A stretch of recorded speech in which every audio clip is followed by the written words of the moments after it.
Hey everyone, thanks for tuning into 13 Now. I'm your host, Miguel Salzano. Today is Thursday, July 2nd.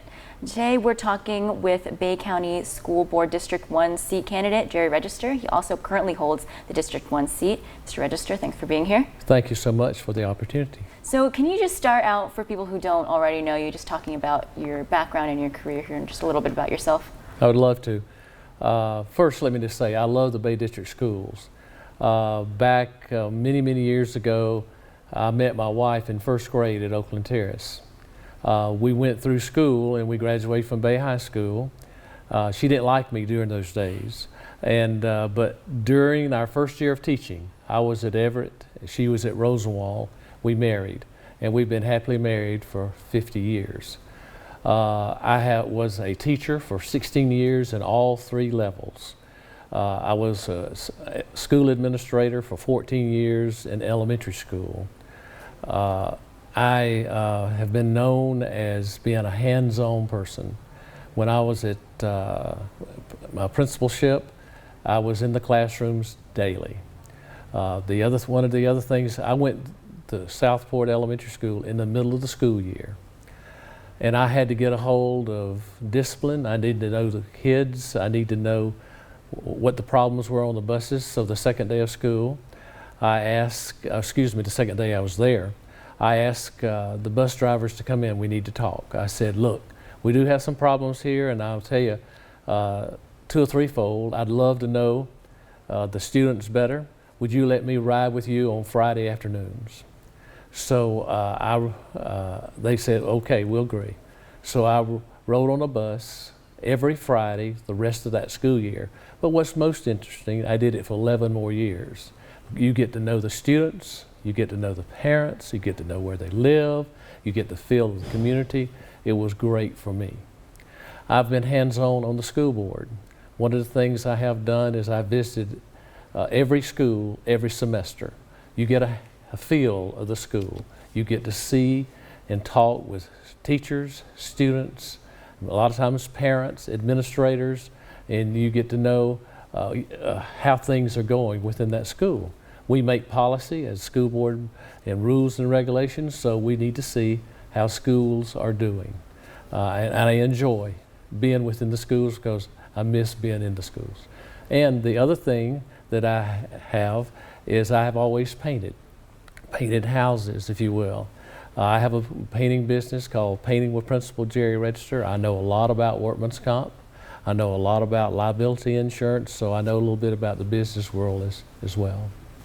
Okay, and I guess as the incumbent seat holder, what would be your top three priorities for the upcoming school year?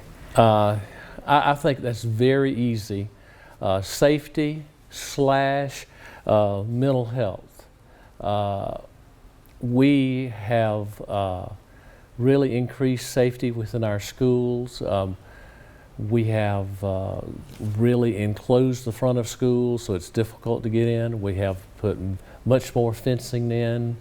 We have also put cameras in. Mike Jones has done a wonderful job. We've got millions of dollars from the government, if you will, through grants to put in put in cameras, a lot of things to help us make our schools safe.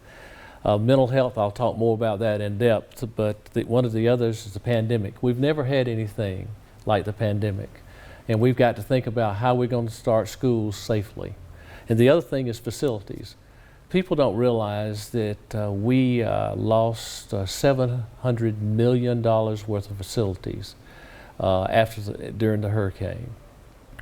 In 29 days, the head of facilities, Lee Walters, and Jerry Smith, who is the head of maintenance, they did an incredible job getting our schools back intact in 29 days. They weren't perfect. I don't think portables are perfect. I'm not a portable person, but we had to order portables, many of them, to come in, and in 29 days we're back on not as usual, but so that students could get back to school. So I guess going to your second point, I think it was about the pandemic. Yes. over the weekend, over this past weekend, Superintendent Husfeld sent out a memo talking about the workshop that the school board would be a part of. Next Tuesday. Yeah, to talk about the options that parents and students and teachers would have come next year. And what kind of would you like to see happen at these workshops, and what can you kind of tell us about? The main thing is I hope people come. I hope people have input. And I think the thing that we have to really think about is what is the safest way. Will parents want their kids to do primarily online, or you know, the American Pediatrics Association says that we need to start school with students going into school. So I think we need to think about what would be the best, and I think parents will decide what would be best for them. I had some parents telling me yesterday that it makes no sense for them to be really worried about their kids online. They really need to be in the confines of school. They want them to be in school. So we'll see what parents think about it, what they will say, and then our discussions on Tuesday. I look forward to that. And what would your recommendation be?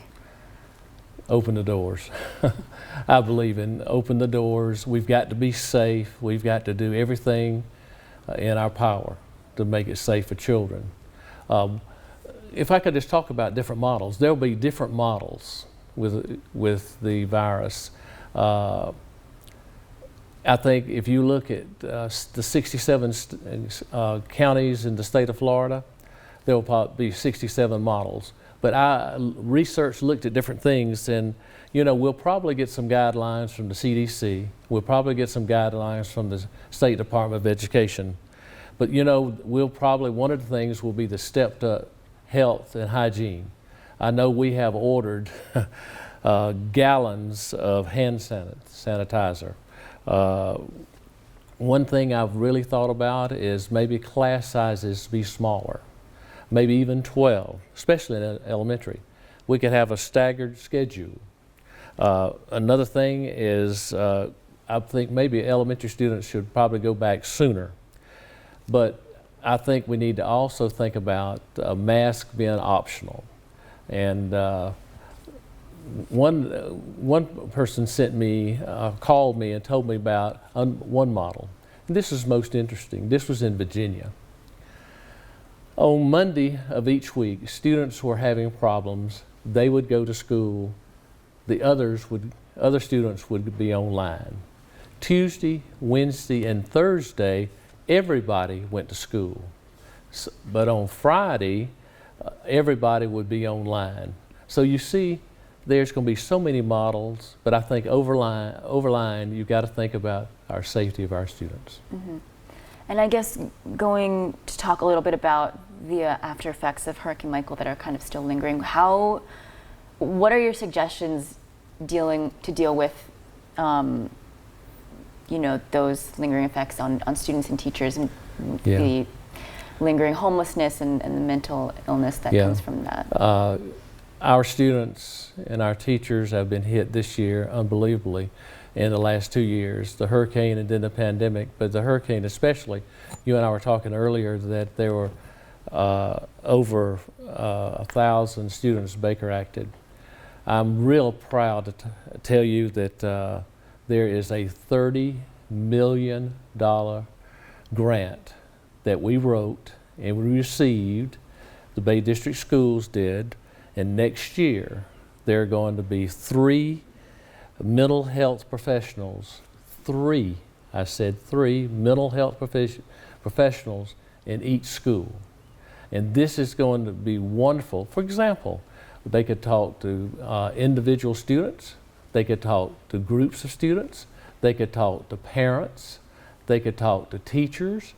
We have never, being a former administrator, we've never had anything like this. Our poor guidance counselor in elementary, one of them not only helped with curriculum and other things, discipline sometimes, but they didn't spend a lot of time dealing with problems. They did, but now with 3 more people, I think it's going to be excellent. And thank the good Lord, we have a grant, a $30 million grant. Mm-hmm.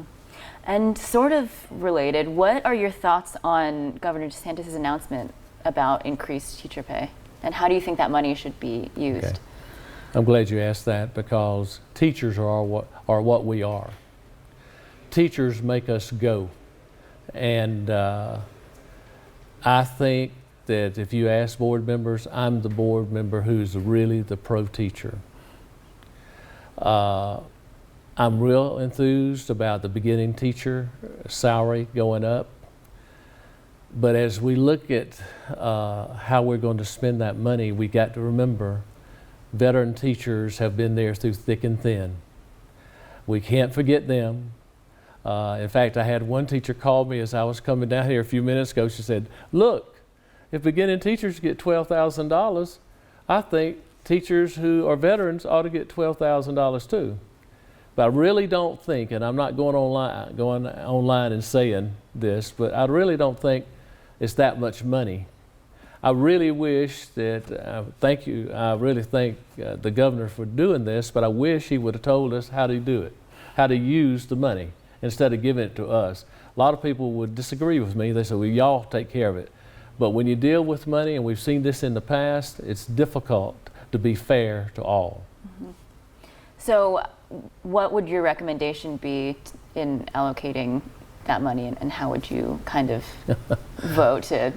Well, I don't have any problems with the beginning teacher going up, salary going up, but I don't know how we could distribute the money. It's going to have to be fair, but we got to, just bottom line, don't forget the veteran teachers.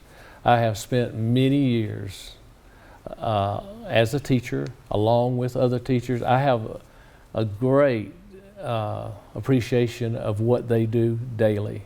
They're wonderful folks. They're great, and I want my teachers to receive what they deserve.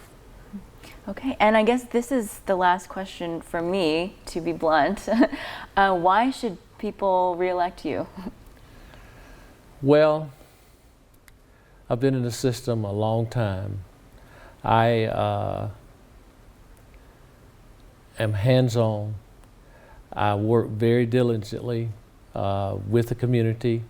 And one of the things that we have done, and I failed to mention this along the way, is we have asked taxpayers to go along with a half-cent sales tax, and they have, and I do really appreciate that. We have promised to keep the ad valorem tax down to a minimum. We have not increased it. And I think we are one of the lowest counties in ad valorem tax in the state of Florida for schools. That's one area. But I think as a full-time, along with business and other things, I love the district. I will do what it takes to make our district even better. Okay, great. Well, that's all I have. Is there anything you'd like to add? No, I really appreciate the opportunity. Great. Well, Mr. Register, thank you so much for your time today. Thank you. Thanks for watching, everyone. Hopefully you learned something new about Bay County School Board District 1 seat candidate and incumbent Jerry Register. You can revisit this interview on mypanhandle.com's Your Local Election Headquarters page on the Meet the Candidates tab. Tomorrow I'll be sitting down with opposing candidate Mark Big Chief Strickland. But that's all for today. I'm your host, Mia Bell Salzano. See you tomorrow.